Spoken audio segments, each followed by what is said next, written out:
njagala confirming nti omwana oyo yafiiridde ku mulimu naye nga wabaddewo switch of glasses ku target gye yabadde agenza okweriminatinga. Target gye yagenza okweriminatinga yamweriminatinzeyo kennyini. Target yakabuuse azze kunzija. Target yeebuusizza kati mu kwebuusa n'ebanga ekebera essimu wansi nga bw'onoga nti kansome message nga tewagirabye.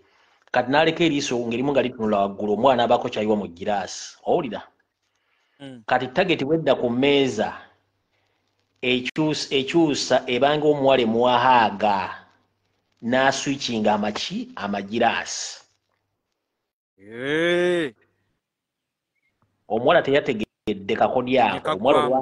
Omuwala olwanywedde n'akagwamu. Wabula era bantegeezezza nti abaana abo bangi ku yunivasite be bakozesa kakundi k'abaana abanyarwanda abali mu Uganda abali well trained oyo omu one down yafiiridde ku mulimu kati abo bangi. Information mugenda gifuna from different sources but I can confirm omwana yafiiridde ku mulimu.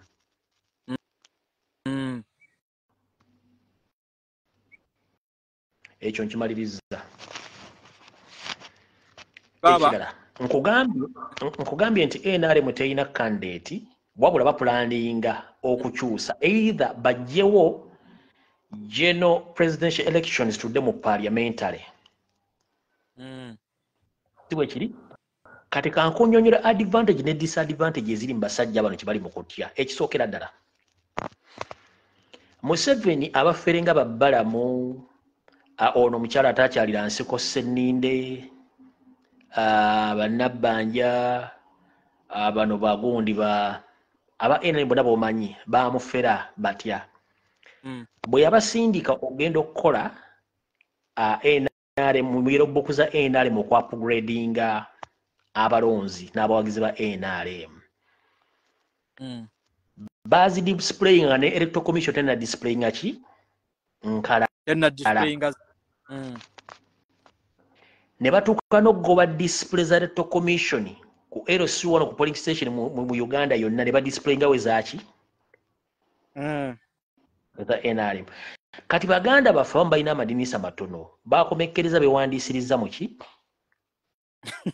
mu za NRM knowingire unknowingire.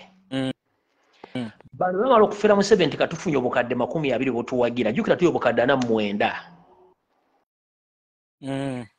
Bulijjo bwe tuba tugenda mu kulonda tuba n'obukadde obuli active obulonda bukati wa 8 ku 8 oba bulonze active lobulonda. Kati go bagamba nti bali registerinza ba NRM obukadde 20 ni wamu tuba tuli kushuwa ddiyo.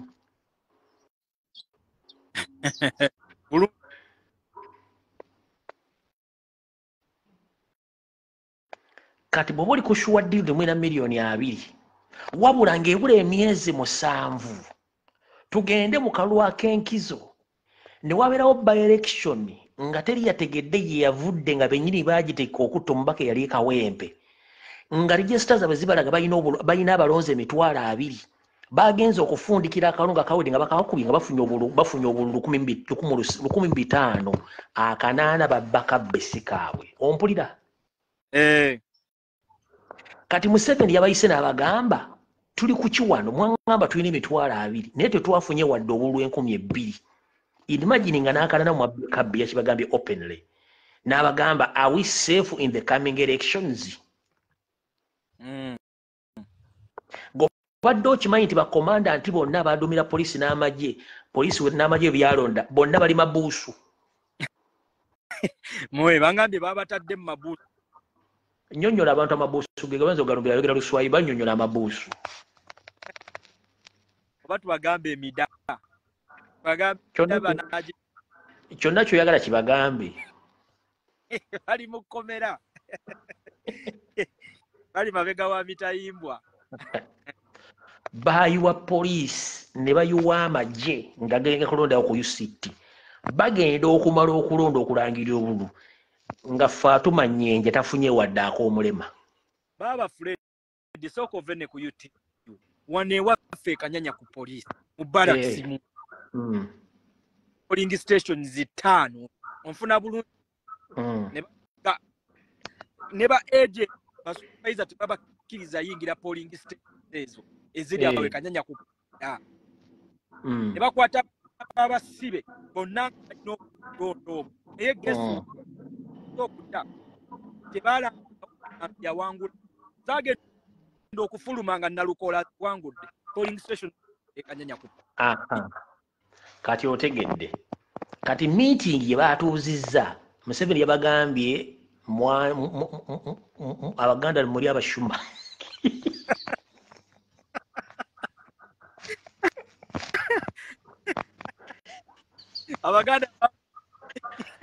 Abaganda muri abashuma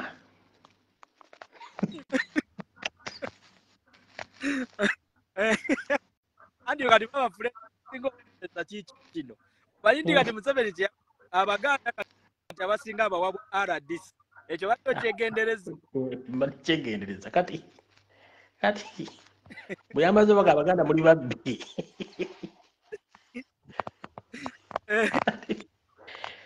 tango doinga asirisa abunidde kuzako musajja otango kati kino ekikaze kya NRM ekibera ku sekuteri ekyemikirya ne busuubizo kimanyi kirekana nnyo ode kyogerawo ekintu kyonna kyogera kinnamyalo ekyo kibeera mukuna meri namyalo tasobola kwogera kubanga register zibalina balina byo byanswa munaye bo berowooza be bagezi bo batusindika mweno bambe roza nti yabagambye can you explain what happened in Kawempe by elections? So if Noop did this to us in the Kawempe by election, what about the forthcoming elections? Are we safe? You told me we have 200 people, we have 200,000 voters in Kawempe. How came we didn't even get 2,000 voters? Can you explain? No, tewali wadde yasobodde kwogera kigambo ekyo. Kati Museveni already yafuna dda report ku ssemwa intelligence emulaga nti mu magye gennyini 76% bawagira nkyukakyuka. Kituufu. Ku ground naye akimanyi nti if we don't pay followers or supporters they don't attend. Ekyo kiri visible nawe okimanyi bulungi nnyo.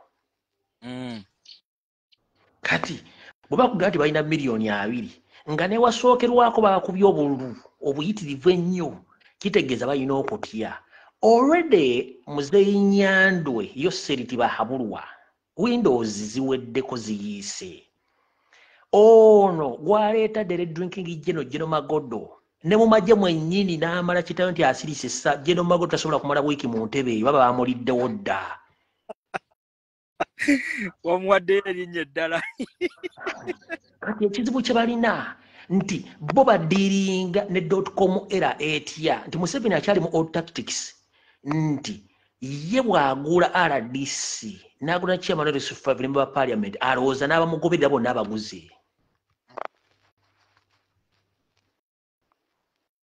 Okitegeera? Kati yagula Mpuuga n'agula ne Bassegona n'agula ne baani yalowooza nti Nuupu bagikoze eki? Bagimaze.